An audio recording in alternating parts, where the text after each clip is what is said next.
Okay, so Brian, I mean, there seems to be a whole host of reasons why, fucker Carlson was fired from Fox in such an absolutely spectacular, fashion, including Abby Grossberg's lawsuit, for which she apparently holds a lot of the receipts. What are you hearing from your sources, and why in your opinion was Carlson fired in such an ice-cold way, especially the guy was like their top-rated host? Yeah, he was their cash cow. That is like the question of the day here. And here's the only way that I can kind of rationalize this in my mind, because otherwise it really doesn't make sense to me. I think that Rupert Murdoch just figured that Tucker Carlson is just such a massive liability with no ability to basically moderate what he says moving forward or moderate what he does moving forward, that he just figured, based on some cost benefit analysis, that it would just be easier to fire Tucker Carlson now than deal with what he assumes will be the inevitable legal issues moving forward. And so that's the only way that I can justify this. He knows that you cannot change Tucker Carlson. And so based on what he knows about him, based on what he knows about him to his core, he knows there's going to be legal issues moving forward. He knows there's going to be these gender discrimination lawsuits moving forward. It's not just going to be Abby Grossberg, it's going to be the next person. And so maybe he just figured, look, because it's priced in here that we know that Tucker Carlson is going to get himself mired in more legal issues moving forward, and it's going to cost me, Rupert Murdoch, more money moving forward. It's just easier to cut the guy loose now. And something else that I think is especially interesting about this, and I've read a few different op-eds in these last 24 hours here, and that is this idea that Tucker needs Fox more than Fox needs Tucker. And regardless, it's Fox's audience. And yes, of course, Tucker has a big audience, but these are people that tune in to Fox. And we know, based on other people in the past, that when you deplatform someone, it's really hard for them to reach the same same scale of people that they've been able to reach before. And so I think Rupert Murdoch, at the end of the day, just knows that Fox will be okay, relatively speaking, without Tucker. It's Tucker who needs the network, who needs those eyeballs, who needs the exposure to those millions of people a hell of a lot more than Rupert Murdoch just needs this, this one random host at 9 p.m. Yeah, it's a tough call.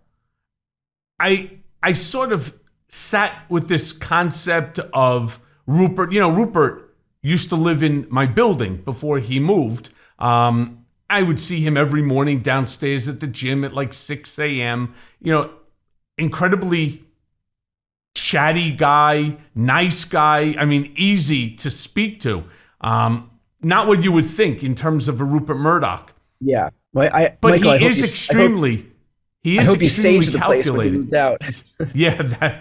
He's extremely calculating. So there's definite the theory that you're putting out there. However, I can't help but wonder whether or not it has to do, of course, with this historic settlement that Fox just had to pay out on the Dominion voting system lawsuit. Here's why I'm not sure about that issue, and that's because this already happened. So at this point, it would seem so bizarre for Rupert Murdoch to not only have to pay that historic $787 million lawsuit, but then to also deprive himself of the network's cash cow. So it seems like he's kind of it just doesn't, it kind of defies logic in a sense that he would not only have to make this massive payment because of the settlement, but then also deprive himself of future earnings by virtue of having someone like Tucker Carlson, who is that network's biggest star. And so that's why I'm just having trouble wrapping my mind around just this idea that Rupert Murdoch is doing this because he wants to punish Tucker, when in essence, he is kind of punishing himself. I mean, it's already happened. The payments already had to be made because of what Tucker, among other hosts, have done. And so that part seems a little bizarre to me. I don't know and if he's you agree not, with that. yeah, and Rupert's not done with the hosts, right? I heard, Maria Bartiromo is on the chopping block, as well as I forget, there's somebody else, as well that they're looking at. But to your point, it already happened. Well, that there's as well an existing lawsuit by Abby Grossberg, who Yeah. worked with Tucker Carlson, on the show. And this lawsuit, of course, alleges all sorts of rampant sexism and anti-Semitism behavior that was going on by Tucker Carlson. Some also say that it's perhaps these profanity-laced remarks, some which were, later, of course, redacted in the Dominion Discovery documents. You also have the issue of Smartmatic. You have comments that were privately made by Tucker Carlson, whereby he was disparaging not just Rupert Murdoch, but other colleagues, including, by the way, Donald Trump himself, right? Yeah. I know that some of those disparaging comments were made about Lachlan Murdoch, Rupert's son. And I don't know. I don't know, and I can't figure out exactly why you would do it, because on the same theory that it's already happened and these lawsuits are going to take place or are already in the process of taking place, why get rid of your number one star? I mean, also, there may be some degree, just to kind of play the other side of this argument here, there may be some degree of ego with all of this. I mean, this network is like steeped in this idea of just, the same toxic masculinity that Tucker sold as a part of his show is probably pervasive throughout the entirety of that network. And so when they did see, thanks to this Dominion lawsuit, when they did see these text messages from Tucker Carlson disparaging Fox's leadership, it's not like Fox's leadership is going to, just roll over here. I mean, these people have egos just like Tucker does, just like Hannity and all these other people do. Everybody's got egos here. That's what drives so much of these people. And so I think, there just may be some degree of it being a pissing contest, and Rupert Murdoch saying like, look, this is, at the end of the day, this is my territory, and fuck you. And it might just be as simple as that. Yeah, I see. Again, knowing Rupert as the businessman and the astute businessman that he is, let's be real. The guy is international, and it's almost like in the TV show Succession, right? Yeah. Where he's just a titan of this industry. Whether you agree with their positions or not, it really becomes irrelevant. But I think what Rupert probably did is he probably took out a piece of paper and a pen and scratched out the pros versus the cons. Yeah. Tucker Carlson is a legal fucking liability that if you don't cut the legs off today, will go on ad infinitum. And how many more billions can Fox afford to pay? They could afford to pay this. I don't know if they'll be able to afford to pay Smartmatic in the other 5 cases that are existing, including, Abby Grossman's, lawsuit against Tucker and so on. So who knows? Maybe it had to do with saying, if we get rid of him today, at least we know, better than likely, that there's not going to be more shit coming down the pike, because, as everybody says, Tucker Carlson is absolutely uncontrollable. Yeah, and I think there may be some degree too of like, this has been so imbued in Fox's business model for so long, from the Roger Ailes of the world to Bill O'Reilly to Tucker Carlson. I mean, there has to be a point at which making these unnecessary or unforced errors, these payouts because of these constant sexual harassment suits and just these things that should not happen at any semblance of a legitimate news organization, and yet they're happening anyway at Fox, and they're happening with such frequency to the point where now I believe if what I've read was correct, that Fox's profits last year were 1.2 billion. In one fell swoop, the Dominion lawsuit wipes out more than half of that. Like you said, you've got the Smartmatic lawsuit, which is for 33% more than the Dominion lawsuit. You've got those shareholder lawsuits because Fox breached its fiduciary duty to its own shareholders by virtue of allowing this bullshit to stand on their network. You've got the Abby Grossberg lawsuit.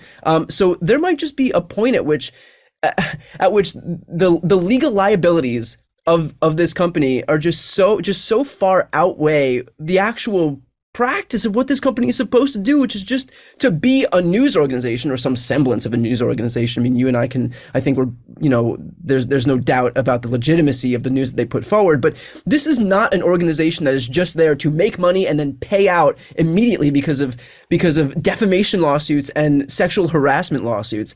Right. It kind of defies all logic. So I think there just is some degree of we need some financial viability moving forward, and we're not going to be able to do it if all we're doing right now is covering for the very people who are supposed to make us money, and yet instead of that, they're just costing us money. Yeah, in those days of of 100 years ago, 50, 20 years ago, where, the casting couch or that the anchor can do or say, like in the movie Anchorman, right? Yeah. Which is a great depiction. Those days also, they were smoking on set. Those days are all over. This workforce harassment is a real issue, and it's been proven time and time again. I mean, this defamation, we're terrible in this country when it comes to defamation lawsuits. However, I think that what this case is showing is that the courts now take it serious, and I think a lot of it has to do kind of more with your generation and, and even the Gen Zers, the younger generation than yourself. It's just not acceptable anymore, and I think the courts are proving that. Let me ask you this, though, then we'll get off of fucker Carlson for the rest of this show. What do you think happens to him? Where do you think he goes? What do you think he does? That is a great question. It can go a few different ways. I mean, I'm sure you have the other networks, the Newsmaxes and the OANs vying for him. I don't know that Tucker Carlson is going to, stoop beneath himself to go to one of these, I guess what we would consider a fringe network. I don't know that Newsmax really has the allure for someone like Tucker Carlson, who was leading, the biggest show on the biggest conservative network on TV. I think, to be honest, I mean, of course, he can go the Alex Jones route, which is to do his own iteration of InfoWars. I think that's going to be a heavy lift too, because as we know, it's hard to bring people to a new outlet, and I think a lot of the benefit that Tucker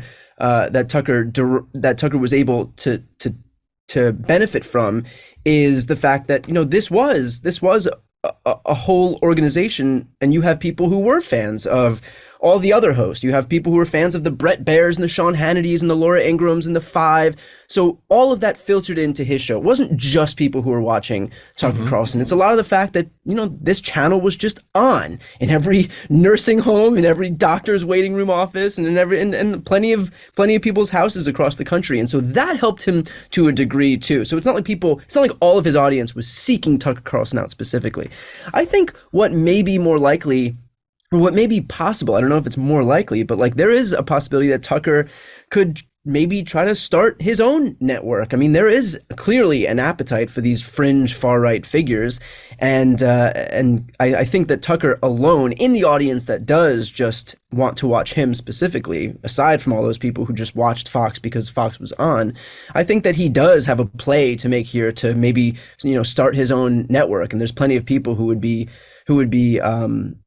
sympathetic to his cause and could also find themselves on that network too. I don't see that, Brian. To be honest with you, I don't see him starting his own network. I don't think he has the fortitude to actually do it. And taking a look to see, even, for example, remember, when Trump started this whole Truth Social, this is a guy he was the former president of the United States with 100 million followers on Twitter and social media.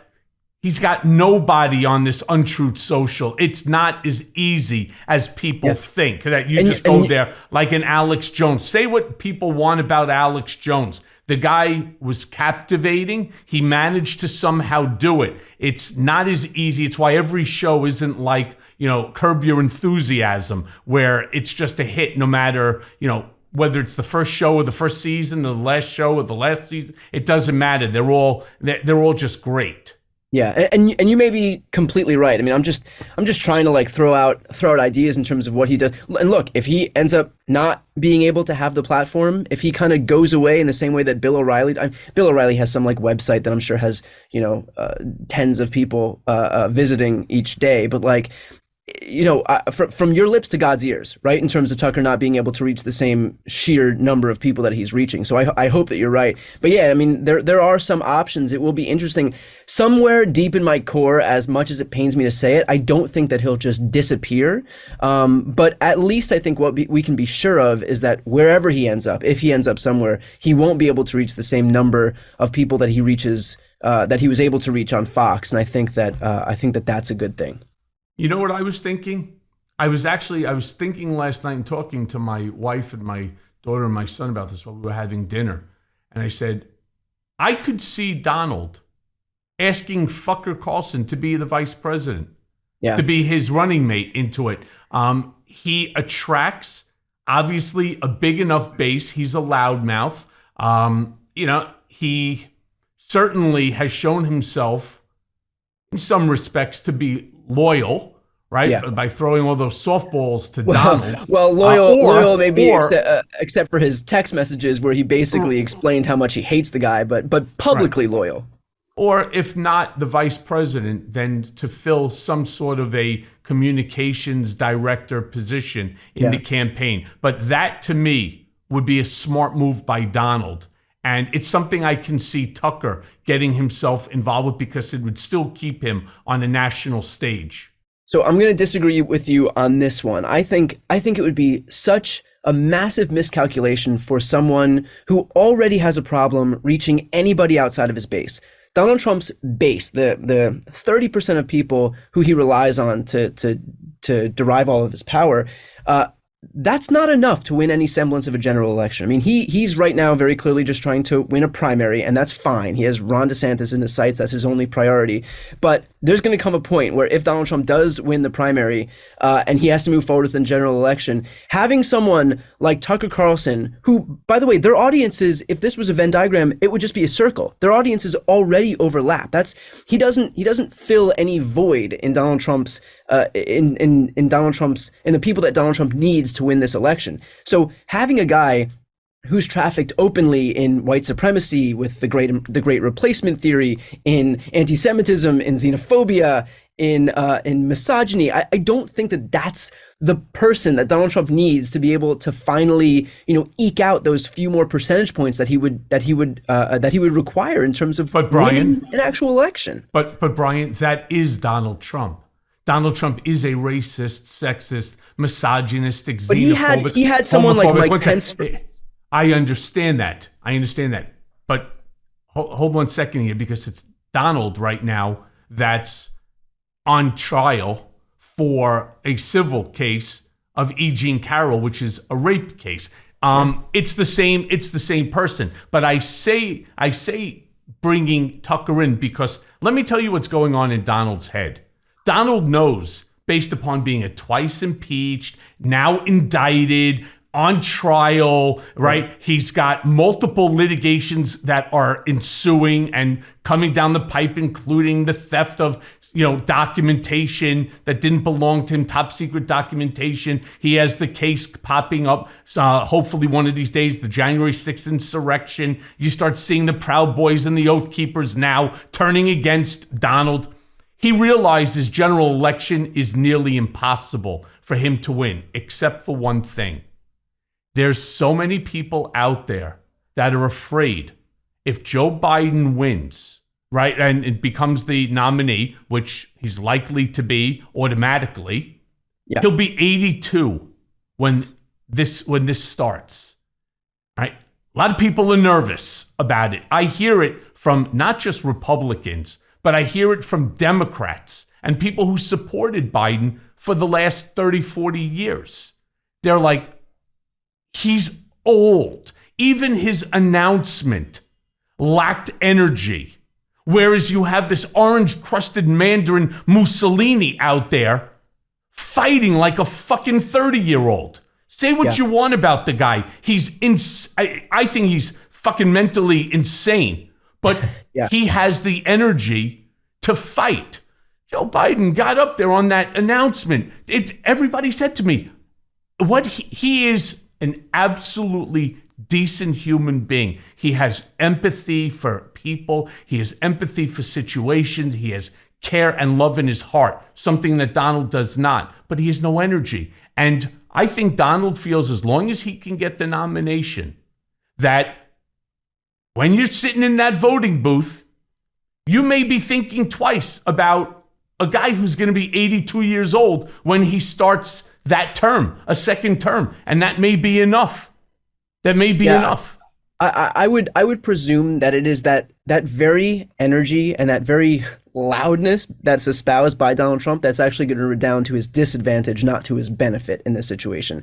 Because I think you can have a guy who, yes, is old, and I think you can have most people who say, like, if depending on what these polls say, you can have people that say, like, he's too old, that's a problem for me. But at the end of the day, these elections, it's binary, right? The choice is binary. And so it's not just that Joe Biden, it's not just that your opinions happen with regard to Joe Biden in a vacuum. It's a choice between two people. And so you can say, I think you have people who can say that, yeah, Joe Biden, his age is a problem for me. But at the end of the day, when they walk into a polling booth and the choice is between Joe Biden, who people have issues with his age, or Donald Trump, a twice impeached, now, guy on trial right now, like you were saying, for rape, I think people are going to be able to split up those two things and be able to say, yes, while Joe Biden's age might be an issue for me, it's certainly not even close to being in the same ballpark as someone like Donald Trump. And so I think, just in terms of this election being a binary choice between two people, when it comes to someone like Joe Biden or Donald Trump, I'm not worried at the end of the day about someone saying, well, Joe Biden's too old, so I'm going to just have to hold my nose and vote for the guy who tried to incite an insurrection at the U.S. Capitol. I have a lot more faith in people than that, basically. I mean, I've even heard Democrats turn around and say it's a real problem for them. And I'm talking about real Democrats. I'm not talking about the fake ones. I'm talking about real Democrats that continuously vote Democrat down the line, where they said, a vote for Joe Biden and a second term is really a vote for Kamala Harris. And while they may be fans of Joe Biden, they're not fans of Kamala's. And, we'll get to that in a minute. But let me ask you this question for a second, because there's been a special master now assigned to investigate how Fox may have criminally obstructed their most recent defamation lawsuit with Dominion. Now, tell me if I'm wrong, but don't the wheels seem to be coming off of the big lie and that the people who pushed it by proxy? Yeah, I think the wheels have been off the big lie since the moment it started happening in terms of people. I think, to Democrats' credit, or to the pro-democracy factions' credit, people have been able to call, just the fact that that the moniker, the big lie, has stuck is a testament to our benefit, to our advantage in terms of messaging this thing. And people will complain about Democrats' messaging abilities from now until to the end of time. But I think in this instance, the way the Democrats, or the way that the pro-democracy faction of Americans were able to label this thing the big lie right off the bat shows that there was always an understanding of exactly what this was. I think that, in terms of the wheels coming off this thing, the wheels were off when Republicans went to court and they lost 60 court cases, including in front of it was 8 Trump-appointed judges, and 3 of those who were on the Supreme Court. There was never any there, and I think people recognize that right away. Even these people were basically going. Just the idea that the best the right wing had was to claim that this was some false flag operation by the FBI. It's so steeped in lunacy and ridiculousness that just listening to it, beyond just those 20% of people who are just their audience who's just high on their own supply, just listening to it for a regular person, you can see that it doesn't pass the smell test. All of their justifications for January 6th were just so ridiculous that there was no way that anybody could ever take. You had add on Sidney Powell and Rudy Giuliani with his hair melting in front of the Four Seasons Hotel. The whole thing was such a circus. It hurt them so much in terms of having any claims to this being legitimate in any way, that I think they started to recognize that, and I think that's why they bounced from one justification to another before ultimately just kind of letting this thing fall by the wayside because they knew that there was no way that you can justify what happened on January 6th. So yes, that's the Dominion lawsuit is only going to add to that. There's a reason that Fox settled. There's a reason they didn't want this trial being aired. But to that point, a lot of where Dominion left off is where Smartmatic is going to pick up. And so this thing isn't out of the news cycle right now. I'm sure not only are we going to hear a lot of what we already heard in terms of these text messages between Fox hosts being exposed from the Dominion lawsuit, I'm sure we'll have more from the Smartmatic lawsuit. And so I hope this thing gets dragged out because I think sunshine is the best disinfectant, and I think people have a right to know exactly what the people who were feeding them these lies thought about it behind the scenes.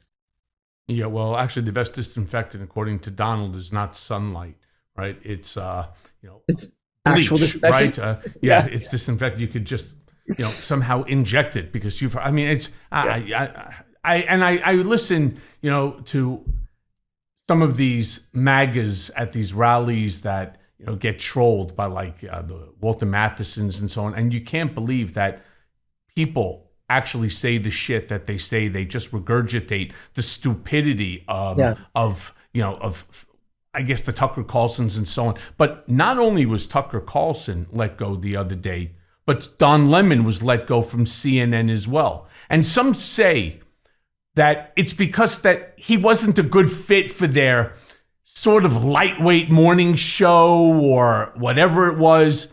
But since Chris Licht took over the network, I mean, they've been trying to move more right. Yeah. Right. And so on to make the network more, I know this is going to sound crazy, but Fox viewer friendly. So clearly CNN sees that Fox is losing a stronghold and that people are so sick of all of this shit. The lies, the fact that there are these text messages talking about how stupid their viewers are, that they're buying into this bullshit, that CNN is trying to pick off this group of runners, right, away from Fox, thinking that they'll come to CNN if CNN is more centrist and even possibly right of center. I don't see that happening. I don't. When I say I don't see it happening, it is happening. I personally see it myself, where CNN, for example, they bring on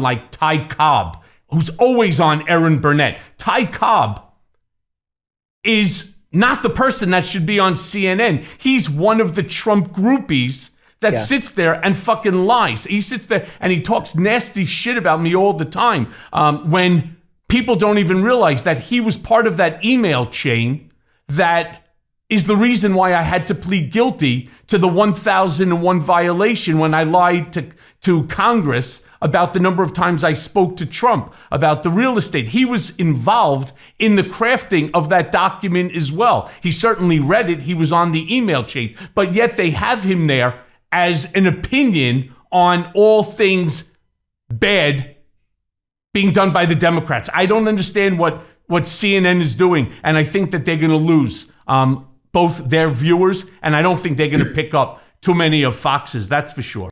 Yeah, I would completely agree with you there. There's this move by certain outlets to, well, okay, let's just talk about CNN for a moment.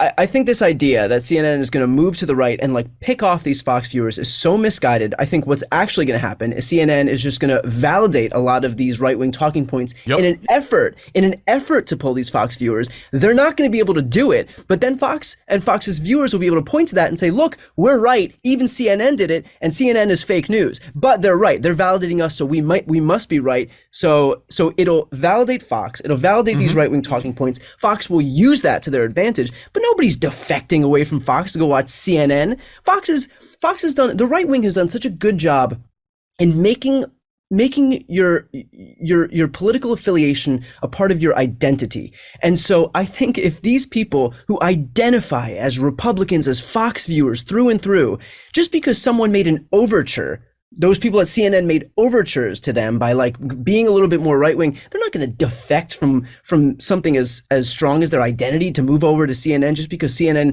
just because they saw some pro right overtures on CNN, they're just going to use that to their advantage. And they're going to say, thanks, CNN, you're still fake news, but thanks, we'll take the compliments. And that's going to be it. And so what's in effect going to happen is that they're going to get the middle finger from these Fox viewers, despite their overtures, and they're going to get the middle finger from their left-wing viewers who are going to say, what the fuck is this? We see what's happening. We see this blatant pandering to the right at a time when democracy is in such peril. What the business decision that you've decided to make was to pander to the right wing, the same party who's now trying to justify an insurrection, the same party that's trying to suppress voters around the country, the same party that's stripping women of their bodily autonomy and that's banning books and vilifying LGBT kids and just on and on. That's who you're pandering to at this time in history right now. They're gonna say fuck you, and so CNN is gonna alienate its viewers on the left, and they're not gonna make any inroads from their viewers on the right. But look, I'm no media mogul, and so what do I know? But I think they're gonna see pretty soon that this road that they've taken really isn't gonna come back and benefit them in any way. Yeah, and it's not just Fox, it's not just CNN, it's all of these platforms have these inherent problems with them where, they're trying to grow and grow past what they are and what they are expected to be. I mean, for example, how many of these same people, I'm on Twitter, right? And you're on Twitter also. We both have quite a significant number of followers. But then you start to look to see over the course of the last, say, month or so, the number of followers that I've picked up is extraordinary. And mostly because the bulk of them are bots, right? And this is a problem that I actually had an opportunity to speak with Elon Musk about. It was on Twitter. There was a forum, and I was one of the speakers. There were 5 of us. And I asked him, what are you going to do about the influx of bots and these bot farms that are promoting this misinformation, disinformation, malinformation? They change the conversation and they attack with such animosity and such vulgarity and so on. And look, I'm not one to mix words, to mince words either. But it's funny because anytime, like, for example, I was sued, as you know, for $500 million by Donald Trump, and Adam Parkmenko from American Patriot put together a GoFundMe. It's doing very, very well. We're not where we need to be for this case, not even close. But the number of people, or I should say number of Twitter accounts that you're a fucking liar, right? You were raped in prison, you're just a crybaby, and they all use the same thing. They all somehow seem to be veterans. They all have like 3, 5, 7, 11 followers.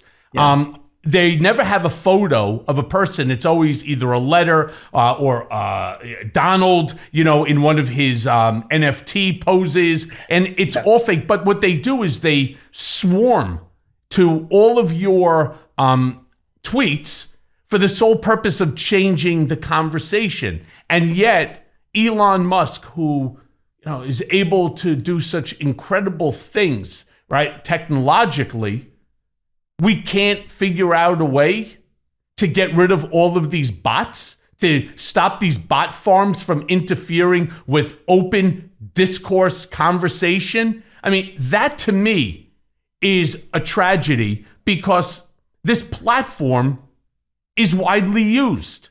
And it's a real way that people get information. The problem, again, is when you start to deal, with, and you're fighting, you can't fight these bot farms. So you go ahead, you block them, you get rid of them. But it doesn't make a difference because they're doing it, Brian, to you. They're doing it to, Joe Biden's Twitter account. They're doing it to anyone that they're paid to go after. It's really a terrible mess. And it's, to me, the same thing. It's the same mistake that I think CNN is making by trying to move over to the right in order to pick it up. It's the same thing that I think Elon Musk is making by allowing these bot farms to exist. And the worst part is what he did now with these blue checks.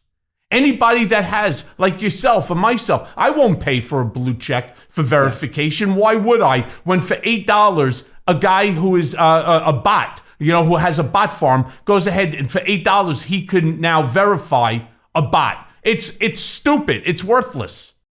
Well, and also there's the point, which is just a point of principle for me, is I'm not going to pay to create content for your platform when that is the value in the platform. I mean, I'm on every platform. I'm on YouTube and Facebook and Snapchat, Instagram, TikTok, and of course Twitter. But no one forces me as a content creator to pay for the privilege of then making content which imbues that platform with its value. It's completely antithetical to the whole point. And so yes, it's only $8. And it's not, people keep trying to make this claim that like, oh, it's just a cup of coffee. It doesn't matter if it was 5 cents. I'm not going to pay to create content for your platform when the point of the platform is that it's valuable because of the content that's on it. So there's that, first of all. The second point is like, yeah, of course, the whole point of verification is turned on its head, because all verification stands for now is that you've paid. And there is no, I mean, we call it verification. It's not verifying anything other than the fact that you have paid money, but it doesn't verify your identity. There's no more value left in it. It's just basically a sign that says I've paid to hold this sign. So there's that. But to your larger point about the replies, I think what's especially interesting now, or what's especially sad and pathetic now, is that the replies from those people who have paid, who are overwhelmingly, right-wingers, Elon fans, whatever they are, they generally fall in the same category. The demographics are super similar. Their replies are now prioritized. And so, whereas you had people who previously were able to have their replies prioritized or their tweets prioritized based on the fact that they were good at what they did, which was good at tweeting, good at creating that content. Now you just have people who've basically paid to make sure that their tweets are prioritized just by virtue of nothing more than, I guess, their demographics, which are, they're mostly male, they're mostly Elon fans, they're mostly right-wingers. And sure, there's a ton of misogyny and homophobia and anti-Semitism, all kind of that pervades this demographic. And so that's what you're seeing right now. So I would just caution to people that are looking at this stuff on Twitter, especially right now, this isn't, these people have an outsized voice, and this is a recurring theme on the right, by the way. This notion of an outsized voice, of this minority of overwhelmingly white, male, young, homophobic, misogynistic, xenophobic, anti-Semitic people who have an outsized voice in our political process. But this isn't, this is not by any means the majority of people. These people represent just the Elon faction of Twitter. But this isn't actually the majority. These people don't represent some majoritarian faction of opinion. These are just some Elon fans. So I would caution for anybody looking at the replies of tweets, you'll see all these blue checks who are just, giving exactly the responses you would expect from Elon fans, but that doesn't represent the majority of people on that platform. Yeah, well, it's a big problem because the conversation gets changed very quickly, by these bots and by these right-wingers. And they, as you said, they get priority, which I don't know another platform than to run to so that you can actually have a conversation. I don't mind if you and I, Brian, disagree. I actually encourage disagreement because that way somebody learns, or both parties learn. The problem, though, is you don't learn by somebody turning and saying, oh, well, you're a fucking convicted liar. Yeah. Yes, but what you're doing is you're leaving off the second half of that statement, which is, I did it at the direction of, in coordination with, and for the benefit of your Führer. Yeah. So, while I did lie, and again, let's remember again what the lie was, the number of times that I spoke to Donald about a failed real estate project, something that Ty Cobb was included on that, on the creation of that document, despite him, of course, being continuously on CNN. Nobody turns around and says, well, you weren't lying when you said that Donald doesn't beat Melania, right? Which I did openly in front of the House Oversight, or that there is no P-tape, of Donald in Russia having prostitutes urinate on the bed because Barack Obama, there I'm telling the truth, but everything else is lie. And they just go on, and they ruin a conversation. And that's the problem. They ruin the ability for the two parties to engage in discourse, peaceful. And non asshole type of discourse whereby you can have a conversation and learn something. You learn nothing from these bots. I would say two things to that. The first is that I think we overestimate our ability to actually have a conversation on Twitter. I don't think that anybody's hearts and minds are being changed on Twitter. I think that Twitter is there so that we can have a megaphone for our own ideas, but I don't think anybody ever logged on.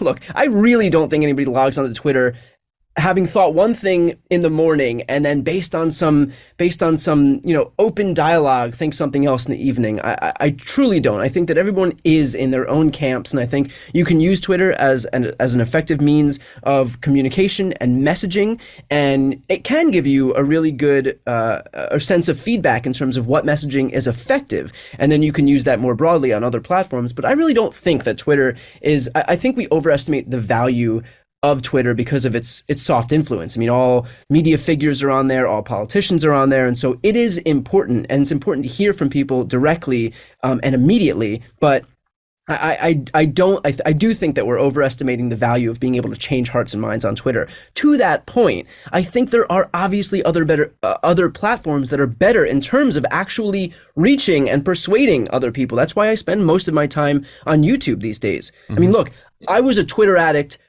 through and through. You could not find someone who spent more of an unhealthy amount of their day on twitter.com than me. And in a way, this Elon takeover, because now I'm not able to see who's quote tweeted, I'm not able to really see who's replied. It's just like you said, everything is buried under an avalanche of bots and right wingers and people calling me, a groomer and this and that. I mean, it's exactly the shit you would imagine. So it's pushed me away from the platform because I don't know how to engage with it anymore. It's not worth it. I'm not going to respond to these people, right, who are just yelling groomer all day long. So I spent more time on other platforms anyway. I spend more time on YouTube. And guess what? YouTube is the second biggest platform in the world. And that is a way that I can reach people. That is a way that I can change hearts and minds and persuade people and reach young people who maybe weren't involved in the political process before. But now, by virtue of watching 1, 2, 5, 10, 20 of my videos, maybe you're saying, okay, look, I was ignorant to this stuff before, but now I get it. Now I want to go out and vote. Now I can get registered. That's more important for me anyway. So in a way, the Elon thing has been a blessing because it has allowed me to kind of shift my focus onto other platforms. And these other platforms, I'm going to be perfectly honest, are a hell of a lot more effective in terms of what I'm trying to do in politics than Twitter is. Okay, good. So let me get back here for a quick second to Kamala Harris, because as I said before, a lot of people are afraid of her as the replacement for Joe Biden, God forbid. Now, Kamala has been much more, front and center lately. If you've seen that and you're watching television, I mean, she had a very successful trip to Africa. She went to Tennessee to support the Tennessee Three, and she also seems to be leading the abortion rights movement. Do you think that Kamala is finally finding her footing as vice president, and this will help maybe to change some people's minds that, God forbid, something did happen to the president, that she would be competent to take over? Yeah, look, of course she would be competent to take. I think this idea that she's not going to be able to take over, I mean, these people are surrounded by brilliant people who are all experts in their fields. Of course, Kamala would be fine to take over. The fact is that, first of all, job of vice president is the most miserable job that you could possibly ask for, and you get stuck with all the shit that the president doesn't want to deal with. But second of all, regardless of who it is, that person would get attacked in the same way that they try to attack Joe Biden. Here's the difference. Joe Biden is so difficult for these right-wingers to attack because what can you land on him? They again, going back to the whole groomer thing, that's like they try to pin him with that stuff. They try to pin him with the Hunter Biden stuff. All of it is so tenuous. All of it doesn't stick to the point where that is why Joe Biden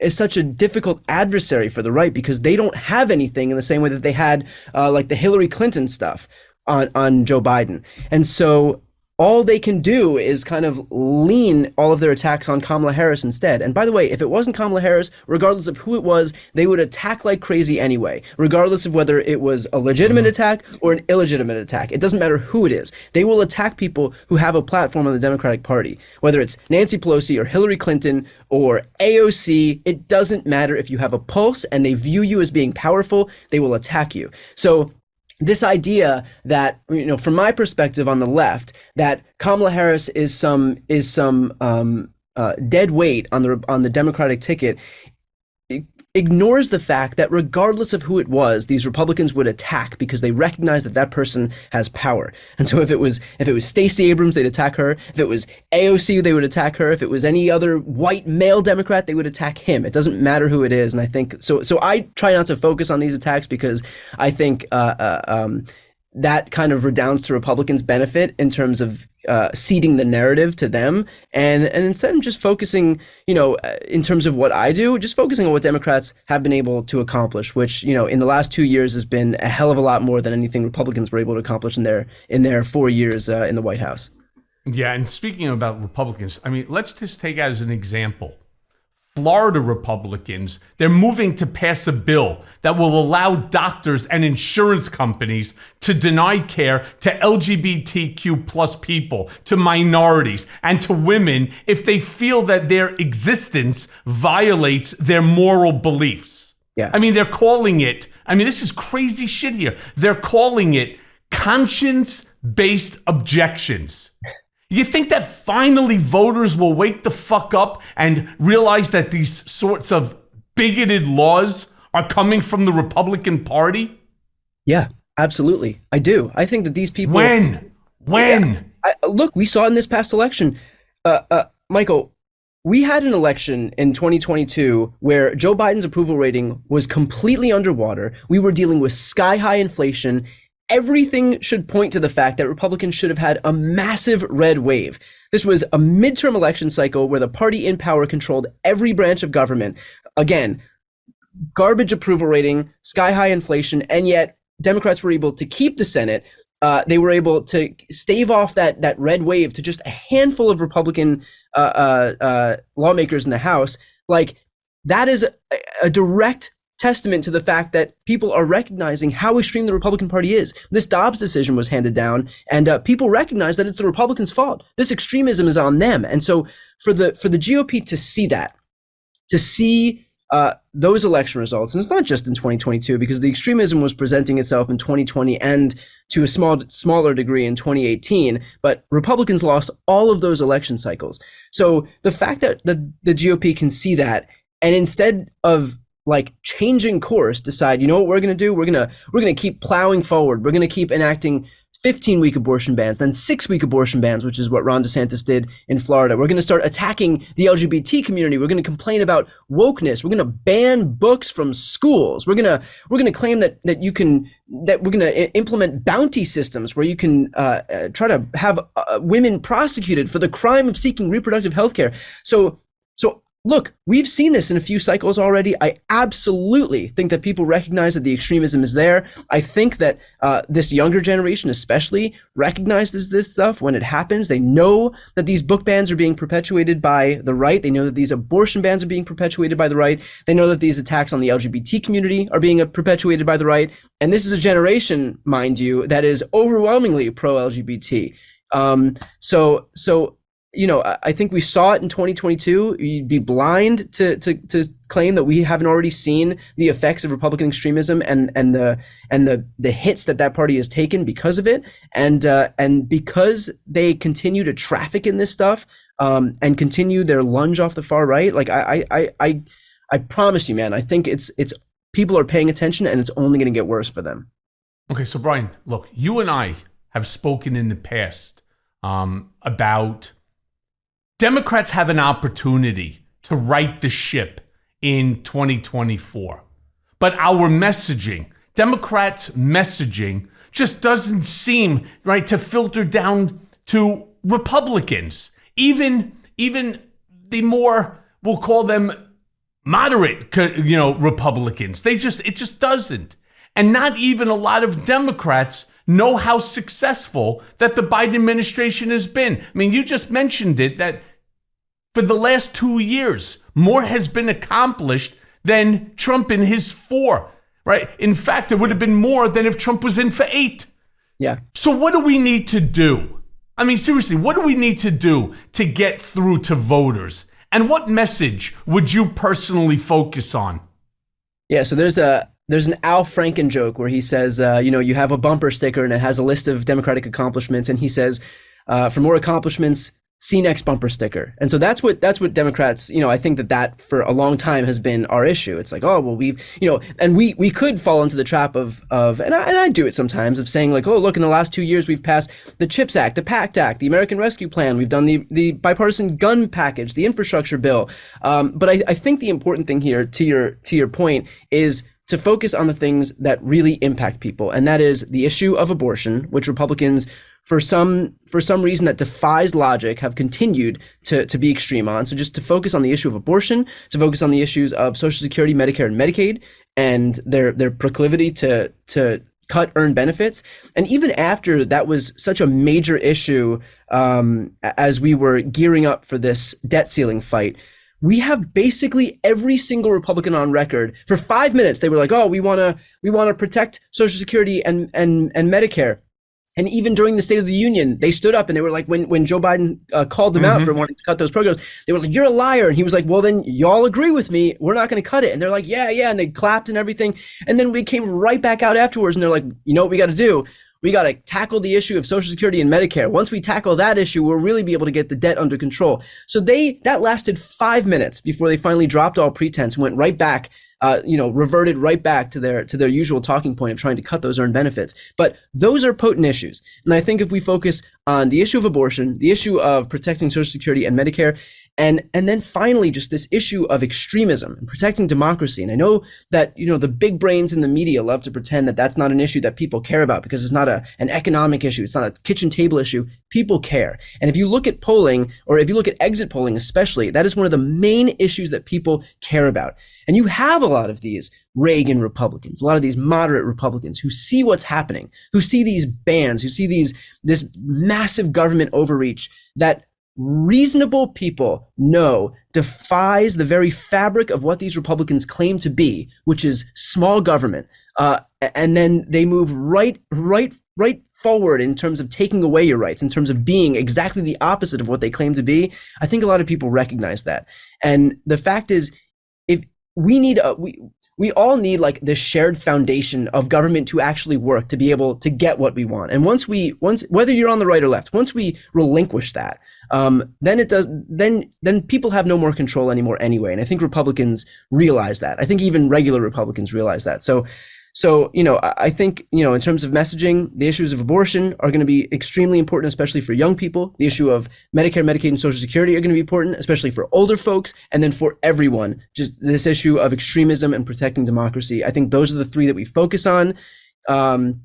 And I think that'll really benefit us moving forward in this election. But those are issues that people understand, they know about. They're not nebulous. It's not walking around trying to say, vote for me because of Build Back Better. These are real issues that people have an emotional connection to, that impacts their lives. And I think that that's bared itself out in 2022, and it's going to continue to do so in 2024.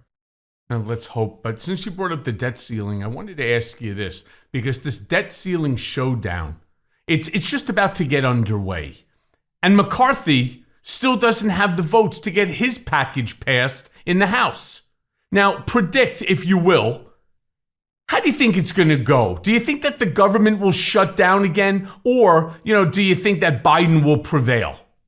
I don't think the government will shut down. I think Kevin McCarthy would have to be a degree of stupid that I can't even wrap my head around to let the global economy collapse. Because let's be clear, that is what will happen. If we default on our debt, which if memory serves correct, we've never done, for Kevin McCarthy to allow the Marjorie Taylor Greenes of that party to lead him on a leash and allow the global economy to crater, allow the US dollar to crater, allow everyone's 401ks to turn to shit, allow everyone's stock portfolios to turn to shit, allow everyone's businesses to plummet, which impacts all of those CEOs who support the Republican Party. He would have to be a degree of stupid that I cannot wrap my head around. So no, I don't think that Kevin McCarthy will allow this to happen. I think he'll blink.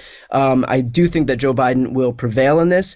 What Kevin McCarthy is doing right now is just wasting some fucking time, because he's putting forward a budget that no one's going to accept. It basically wipes away all the Democratic priorities that were passed in the Inflation Reduction Act. It undoes the funding to the IRS, which is solely there to help catch ultra wealthy tax cheats. Like that's your mess.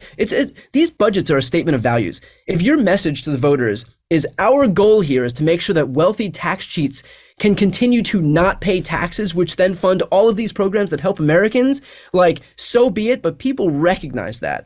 So no, I think that Kevin McCarthy is wasting time because he's trying to make sure that he doesn't get his speakership revoked by the Marjorie Taylor Greens. But no, I think at the end of the day, this is just a fool's errand. And even Kevin McCarthy, for as dumb as that guy is, I don't think would step on the landmine that would be allowing the debt ceiling to not be lifted. Yeah, I'm just not sure whether or not he actually has the ability to stop it, because you're right, the fools like the Marjorie Taylor Greens and that entire rat pack of people who somehow we call members of Congress, I really do. I believe that, I hate to say it, I believe that they think that by fucking up this country will show Biden to be weak as a leader, and hence why you need somebody like a Trump. That's just what I believe, and I agree with you. It would be a disaster for McCarthy, but I think he's merely a puppet. I don't think he has any power. He has no control over either side. He's just a guy who's placating both sides to save his job, and nothing more than that. Kevin McCarthy's priority is Kevin McCarthy and nothing else.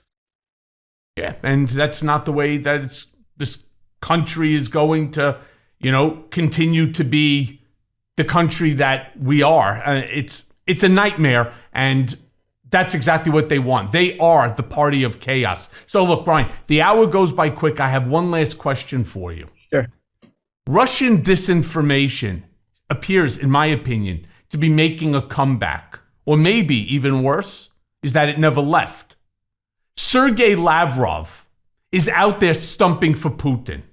Matt Taibbi seems to be shilling for him too. And then we've heard, and I don't know if it's true or not, but we've heard that Russian TV offered Tucker Carlson a job after he was fired from Fox. Yeah. In your opinion, will the Putin worship fade if Trump is not the nominee? And what's in it for Republicans other than the money? I can't figure this out.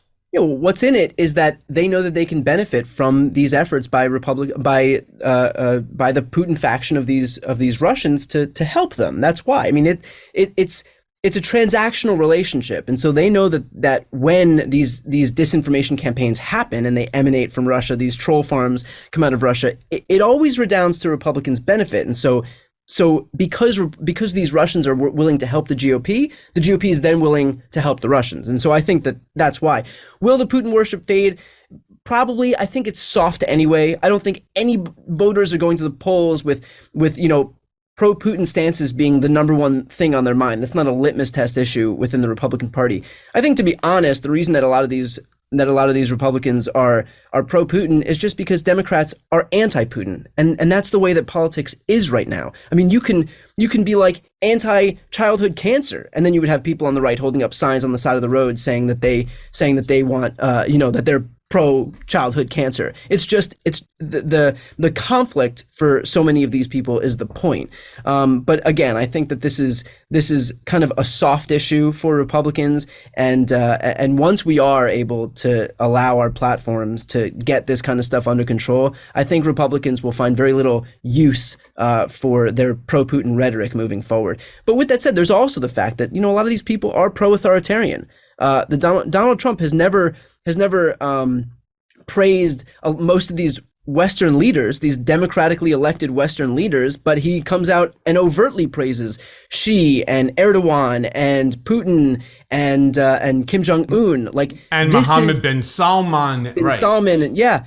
This is like it kind of shows the proclivity of these Republicans to embrace these quote unquote strongmen, these authoritarians. That should be a giant warning signal to anybody who claims to be like a constitutionalist, some lover of law and order. But the hypocrisy never stopped them before, so it doesn't look like it's going to stop them now.